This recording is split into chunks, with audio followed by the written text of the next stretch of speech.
ব্রাহ্মণবাড়িয়া 2 আসন থেকে নির্বাচিত মাননীয় সদস্য রুমিন ফারহানা। ধন্যবাদ। মাননীয় স্পিকার, আপনাকে অসংখ্য ধন্যবাদ। মাননীয় স্পিকার, কাদম্বরী মরিয়া প্রমাণ করিল যে কাদম্বরী মরে নাই।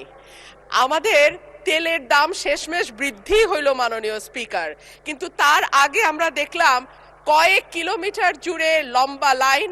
আমরা দেখলাম মাঝরাত পর্যন্ত ড্রাইভাররা দাঁড়িয়ে আছে, তারা তেল পাচ্ছে না, কিন্তু সরকারের সেই ব্যাপারে কোনো হেলদোল নাই।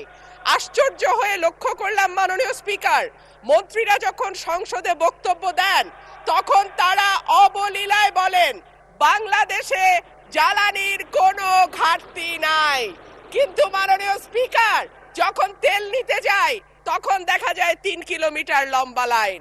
মাননীয় স্পিকার, সরকার সম্ভবত কিছু পদক্ষেপ গ্রহণ করবার ঘোষণা দিয়েছে। তার একটা হচ্ছে মার্কেট প্লেস 7টা বাজে বন্ধ করে দেয়া।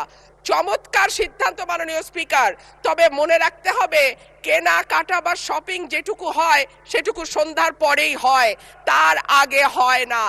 2 হইল অফিস আদালতের সময় বলে পরিবর্তন করবে। 5 দিনের জায়গায় 4 দিন বা 3 দিন তারা কর্মঘণ্টা ঠিক করবে, কিন্তু প্রশ্নটা হচ্ছে যদি জ্বালানির কোনো সংকটই না থাকে তাহলে এত লম্বা লাইনই বা কেন, দামি বা বাড়াইতে হয় কেন, অফিস কর্মসূচি সময় পরিবর্তন করতে হয় কেন?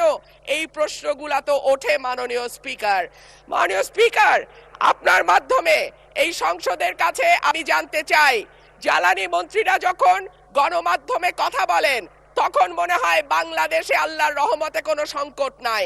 ওনারা যদি পরিষ্কার করে বলেন বাংলাদেশে বর্তমানে কত দিনের অকটেন ডিজেলের মজুদ আছে, কতদিন চলতে পারবে, পাম্পগুলো কেন পর্যাপ্ত পরিমাণ তেল পায় না, তেলের মজুদদারি